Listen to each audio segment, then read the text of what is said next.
Class 10 प्रश्नावली 4.2 में पहला क्वेश्चन दिया है, पूछ रहा है गुणनखंड विधि से निम्नलिखित द्विघात समीकरणों के मूल ज्ञात कीजिए। किस विधि से कहा है? गुणनखंड विधि से मूल ज्ञात करने के लिए कह रहा है। तो हम लोग सबसे पहले इसका करेंगे गुणनखंड। तो हम लोग बाहर वाले में मल्टीप्लाई करेंगे, मध्य पद को छोड़ देंगे, x का -10 से गुणा करेंगे तो क्या आएगा? माइनस का 10। -10 को समझ लें इस बात को कि जब बाहर में इधर x² है और इधर क्या होगा यहाँ पे, तो माइनस का 10 है, जब इंटू करेंगे -10x² आएगा। अब इस 10 को 10 का गुणनखंड कर देना है। क्या कर देना है? गुणनखंड। ऐसे दो जगह बांटेंगे 10 को कि गुणा करें तो क्या आ जाए? 10 आ जाए, और जोड़े और घटाए तो माइनस का 3 आ जाए। तो एक तो 5 हो जाए और एक 2 हो जाए। जब 5 में 2 से गुणा करेंगे तो 10 आएगा। अब 5 में से 2 निकाल देंगे तो 3 हो जाएगा। ध्यान ये देना है कि इसका गुणनफल माइनस में आया था, तो इसको भी हम लोग बांटे तो गुणनफल किसमें आए? माइनस में आए। यानी कि एक संख्या को माइनस में कब आएगा? जब एक संख्या प्लस में रहेगी और एक संख्या माइनस में रहेगा, तभी माइनस में आएगा। और यहां बांटते समय जैसे आपने बांटा इसको 2 और 5 में, तो बड़ी संख्या कौन है इसमें? 5। जो संख्या बड़ी होगी यहां जो चिन्ह होगा उसके साथ चला जाएगा। आप लिखेंगे माइनस का 5x और दूसरा क्या? प्लस कितना?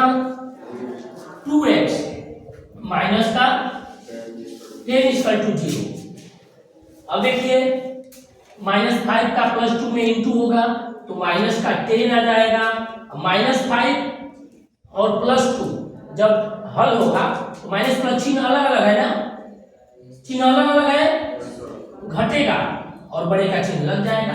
तो इस तरह से हम लोग को बीच वाले पद को तोड़ना होता है कि गुणा करें तो बाहर वाले के बराबर आ जाए, और जोड़े या घटाएं तो जो मध्य पद था वही रहे। यानी इस समीकरण में कहीं भी कोई बदलाव नहीं हुआ है। जो अंक था, जो समीकरण का मान था, वही अभी भी है, क्योंकि केवल अंक बस टूटा है। हल करेंगे फिर आप वहीं चले जाएंगे। तो अब यहाँ दो का जोड़ा हम लोग बना लेंगे। इन दोनों में क्या आप ले सकते हैं कॉमन? x लेंगे तो क्या बचेगा? x - 5 बचेगा। यहाँ क्या ले लें? 2। यहाँ से चिन्ह लिया जाता है। दोनों में जो पहले वाला अंक होता है, यहाँ 2 अंक है ना, दोनों में जो पहला होता है उसके पास जो चिन्ह होता है वही यहाँ लिखते हैं। तो प्लस का 2 लेंगे तो x, जब 2 निकल गया तो यहाँ बचेगा 5। यानी 2 से आपने 10 में डिवाइड किया, 5 आ गया, वो लिखते हैं। जब आप गुणनखंड करें तो एक चीज का ध्यान रखेंगे कि जो कॉमन करने के बाद जो कोष्टक में बचता है, तो दोनों चाहे 2 हो चाहे 2 से अधिक कोष्टक में आए, जैसे 3 घात वाला आप 9th में पढ़े थे, वहां 3 पद आते थे, तो तीनों जो आए कोष्टक में एक जैसा आए। ये नहीं कि यहाँ x -5 आया है और यहाँ कुछ और आ जाए। अंक और चिन्ह क्या होने चाहिए? दोनों एक बराबर होने चाहिए। अब यह 2 जोड़ा बन गया, इन दोनों में से एक जोड़ा बन गया, इसका और एक इसका। इन दोनों में से क्या कॉमन लिया जाए जो दोनों में हो? x - 5 ले लेंगे। जब x - 5 लेंगे तो यहाँ क्या बचेगा? x, और यहाँ क्या बचेगा बाबू? प्लस का 2 = 0। अभी यहाँ ये पूछा है, मूल पूछा है, तो मूल के लिए आप दोनों को अलग अलग हल कर देंगे। x - 5 = 0, तो x = 0 + 5, यानी x का मान क्या हो जाएगा? 5 हो जाएगा। उसी तरह दूसरे को हल करेंगे, x प्लस 2 इक्वल टू 0, तो x इक्वल टू 0 और उधर जाएगा तो माइनस हो जाएगा, यानी x का मान क्या आएगा, माइनस का 2 हो जाएगा। इस तरह से आपका ये गुणनखंड होता है। अगला 2 नंबर क्वेश्चन देखेंगे, लिखा है question 2x² plus x minus 6 equal to 0। यहाँ वही चीज हम लोग करेंगे, बाहर वाले का बाहर में गुना कराएंगे। 2x का माइनस 6 से तो 6 दूनी के 12 कितना होगा, माइनस का 12x², यानी 12 का गुणनखंड करेंगे। और कल आपको गुणनखंड पढ़ाते समय ये बताया गया था कि गुणनखंड करने के कंडीशन में अगर बीच में मध्य पद अगर एक है तो समझिए 12 बराबर बराबर जगहों में टूटेगा। तो 12 का फैक्टर करिए आप, 2 से 6, 2 से 3, और यानी कि 2 दूनी के 4 और 3, 4 3 आगे पीछे रहेगा, एक नंबर बड़ा और एक नंबर छोटा। 4 का 3 में गुणा करेंगे 12 आ जाएगा, और 4 में से 3 को घटा देंगे तो 1 मिल जाएगा। तो इस तरह से हम लोग इसको करेंगे, होगा 2x² plus 4x minus 3x minus 6 equal to 0।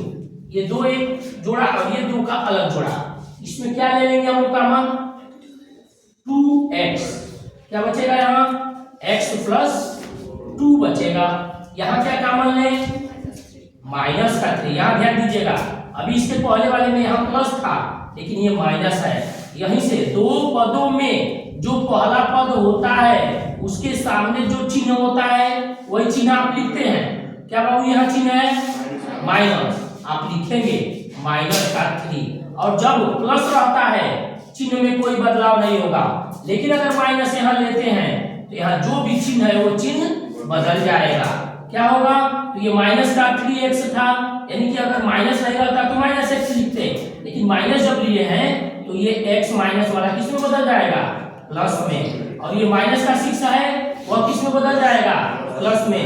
3 से 6 में भाग करेंगे 2 आएगा, वही लिखेंगे इस तरह से।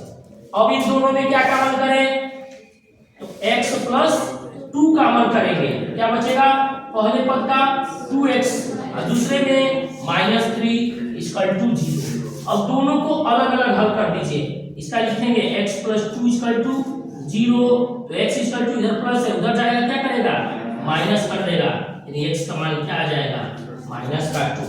दूसरे पद को हल करिए, 2x माइनस 3 इक्वल टू 0, तो 2x इक्वल टू 0, इधर माइनस 3 उधर जाएगा प्लस कर देगा, और 2x में क्या कर रहा है, इनटू कर रहा है, इधर मल्टीप्लाई कर रहा है, उस साइड में जाएगा क्या करेगा, डिवाइड कर देगा, आप लिखेंगे 3/2। इस तरह से ये आपके दूसरे का पहला मूल क्या हुआ, तो माइनस का 2, और दूसरा मूल क्या हुआ, 3/2 हुआ। अब हम लोग देखेंगे अगला 3 नंबर क्वेश्चन। 3 नंबर देखेंगे ध्यान से, थोड़ा सा आपके लिए कठिन होगा क्योंकि रूट का अंक दिया है। होता तो कठिन नहीं है लेकिन रूट होने से थोड़ा सा बच्चों को कठिन लगता है, तो इसको हम लोग हल करेंगे आसान तरीके से, समझ करके देखिए। सबसे पहले करेंगे क्या हम लोग, गुणनखंड करने से पहले सबसे ध्यान देने वाली बात होती है कि आप इसको चेक करिएगा कि यह मानक रूप में है या नहीं। मानक रूप किसको कहते हैं, कि उसके घात के घटते क्रम में हो चाहे घात के बढ़ते क्रम में हो, तो तभी आप उसको मानक रूप कहते हैं। तो यहाँ 2 फिर 1 और बिना x वाला, इसको हम लोग मानक रूप कहते हैं, इस क्रम में रखना चाहिए। और उसके बाद अगर कुछ भी कॉमन हो तो पहले कॉमन कर दीजिए। दूसरा चीज हो गया, यानी पहला मानक रूप रहे और दूसरा अगर कुछ भी कॉमन हो रहा है सब में तो आप कॉमन कर देते हैं, उससे सवाल आपका थोड़ा आसान हो जाता है। तो दोनों चीज नहीं है इसमें। अब उसके बाद क्या करेंगे, हम बाहर जो बाहरी पद है, एक्सटीरियर, एक इंटीरियर होता है एक एक्सटीरियर, तो जो एक्सटीरियर है यानी बाह्य पद का बाह्य पद में गुणा कराएंगे। तो करेंगे किसका, √2 का, √2x² का इंटू करेंगे 5√2 में, क्या होगा इसका, √2 -2 का रूट 2 में होगा तो रूट हट जाएगा, रूट हटा के आप 2 लिखेंगे या रूट में 4 लिख सकते हैं, तो 4 फिर रूट से बाहर जाएगा तो 2 ही आएगा, तो उसको आप डायरेक्ट 2 लिखते हैं। और अभी 5 भी है, यानी 2 गुने 5 बराबर क्या 10x²। दोनों प्लस में है तो प्लस में आएगा। जब इसका आप इसमें गुणा किए तो क्या आया 10x² आया, यानी बीच में जो अंक है उसको हम लोग को दो जगह ऐसे बांटना है। कौन है बीच में 7x है, ऐसे दो जगह बांटे कि गुणा करें तो 10 हो जाए और जोड़े और घटाए तो 7 आ जाए, तो 7 है। अब 10 का करेंगे तो वही आएगा 5 और 2 में, 5 दूनी के 10, अब 5 2 7। यहां जब प्लस में आया है, इसमें आया है ये, इसका गुणनफल प्लस में आया है ना, तो इसका मतलब समझ लीजिएगा कि बीच में क्या चिन्ह है प्लस, तो दोनों प्लस में रहेगा। अगर माइनस रहता तो दोनों माइनस में रहता, यानी कि दोनों या तो प्लस में रहेगा या दोनों माइनस में रहता, तभी तो गुणा करेंगे तो प्लस में आएगा ना। अब माइनस में कब रहेगा दोनों, जब यहां माइनस रहेगा। प्लस कब रहेगा दोनों, जब यहां प्लस रहेगा। क्लियर हो रहा है यहाँ का? तो ऐसे हम लोग समझ के हल करेंगे। क्या रहेगा बाबू यहाँ, अगर प्लस है आप प्लस में लाना है तो दोनों पद आपका प्लस रहेगा। अगर प्लस लाना है और अगर माइनस है तो दोनों तब आपको माइनस में लिखना पड़े, तभी तो माइनस माइनस प्लस होगा ना। अब इस तरह हो गया। अब हम लोग इसको तोड़ रहे हैं, ये होगा 2x² प्लस का 2x प्लस का 5x प्लस का 5√2 अब ये 2 और 5 कोई भी आगे पीछे हो सकता है। हम 5 को इधर क्यों लिए हैं, क्योंकि इधर 5 हमको दिख रहा था, तो थोड़ा सा आपको आसानी हो जाएगा कॉमन लेने में, और कोई बात नहीं है। आप उसको वहां भी ले जा सकते हैं तो भी हल होगा।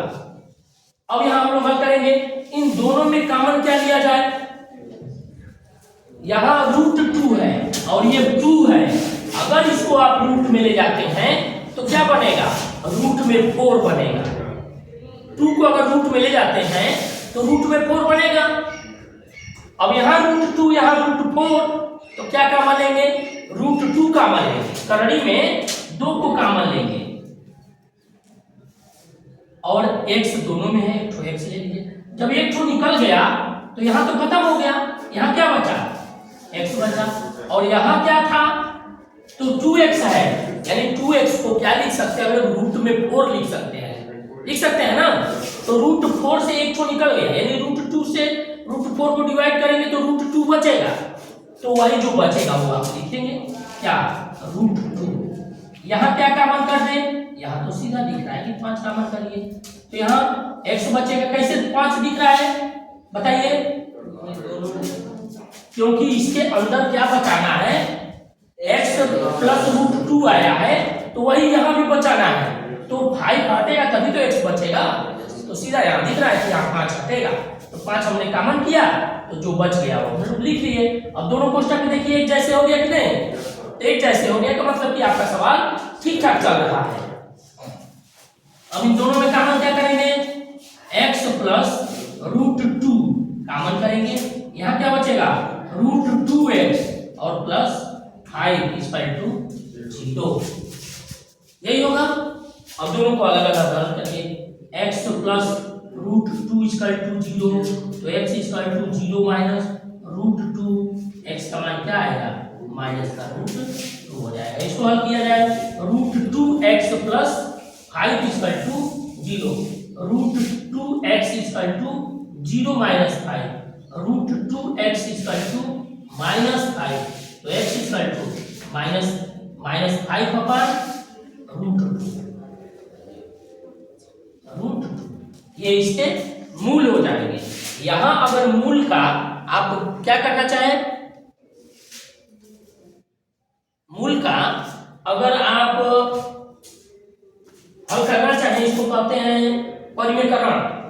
परिमेयकरण करना चाहें तो दोनों में √2 से इंटू कर देंगे, फिर भी वो √2 हटेगा, ऊपर √2 रहेगा और नीचे 2 हो जाएगा, यही होगा ना। तो इसलिए आप यहीं छोड़ देंगे। अगर कटने वाला रहता है तो इसका परिमीकरण कर लेते हम लोग, पर हो नहीं रहा है तो यहीं पर इस सवाल को छोड़ देंगे, ये इसका आंसर हो जाएगा। देखेंगे 4 नंबर क्वेश्चन दे रहा है 2x² - x + 1/8 = 0। इस सवाल को हम लोग ऐसे भी हल कर सकते हैं, या यहाँ अगर अपान में कहीं भी एक संख्या अगर अपान में है, रेशनल नंबर में है, तो उसको आप क्या कहेंगे, सिंपल नंबर में करेंगे। तो ये हटेगा 8 कैसे, इस पूरे समीकरण में अगर हम लोग 8 से गुणा कर दें तो ये हट जाएगा। लिखेंगे समीकरण में 8 से गुणा करने पर क्या होगा, ये 16x² 8x प्लस का 1 = ऐसा हो जाएगा। देखिए हो जाएगा कि नहीं, जब 8 से आप 2 में करेंगे 16, 8 का x में करेंगे तो माइनस का 8x, 1/8 में 8 से करेंगे तो 8 कट जाएगा, 1 हो जाएगा। उसी का आप 0 में करेंगे तो 0 रह जाएगा। तो ये समीकरण का ऐसा हो जाएगा। अब अगर आप हल करते हैं तो थोड़ा सा आपके लिए आसान हो जाएगा। अब इसका करते हैं हम लोग, 16 का 1 में तो 16 रहेगा, 16 को 2 जगह बांटिए, गुणा करें तो 16, 8 को 2 जगह बांटिए, गुणा करें तो 16 हो जाए, और जोड़े या घटाएं तो 8 आ जाए। तो यहाँ प्लस में आया है, यानी कि अब भी प्लस में आना है। ये गुणा करें तो प्लस में आया है ना, प्लस का 16x² आया है, यहाँ माइनस है, यानी दोनों नंबर माइनस में रहेगा। -4 और -4 में अगर जोड़ देंगे तो माइनस का 1 हो जाएगा, जोड़ेंगे तो -4 का -4 में इंटू करेंगे तो प्लस का 16x² हो जाएगा। तो इस तरह से हम लोग इस नंबर को बांट देंगे 2 जगह। ये होगा 16x² माइनस का 4x माइनस का 4x प्लस का 1 = 0। कॉमन करिए, 2 का जोड़ा बना लीजिए, क्या कॉमन होगा, 4x, क्या बचेगा बाबू, यहाँ 4x - 1 बचेगा। यहाँ क्या कॉमन करें, कुछ भी जब नहीं बने तो क्या लिया जाता है, 1। पहले इन दोनों में से जो पहला पद है उसका चिन्ह, यानी माइनस का 1, जब माइनस लेंगे तो चिन्ह बदल देगा, 4x प्लस है तो उसका हो जाएगा -1। अब इन दोनों में क्या कॉमन किया जाए, तो 4x - 1 कॉमन किया जाए, तो यहाँ क्या बचेगा, यहाँ भी 4x - 1 ही बचेगा। यानी कि अब इसको आप हल करिए अलग अलग, तो इसका होगा 4x - 1 = 0, 4x उधर इधर माइनस उधर जाकर प्लस हो जाएगा, आप डायरेक्ट 1 लिख सकते हैं। अब 4x में क्या कर रहा है, इंटू कर रहा है, उधर जाएगा क्या करेगा, डिवाइड, आप लिखेंगे 1/4। इसको हल करिए, 4x - 1 = 0, 4x = 1, तो x = 1/4। तो इस तरह से इसका ये मूल हो जाएगा, दोनों मूल यहाँ समान है, 1/4 और 1/4। अगला क्वेश्चन देखेंगे हम लोग, क्वेश्चन नंबर 5 दिया है, 5 नंबर 100x² - 20x प्लस का 1 = 0।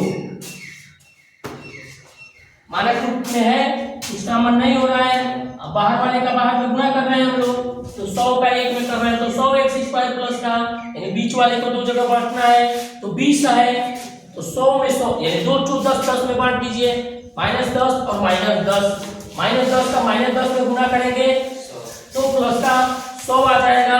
-10 को -10 के साथ हल करेंगे तो -10 जुड़ जाएगा, माइनस का 20 हो जाएगा, हो जाएगा ना।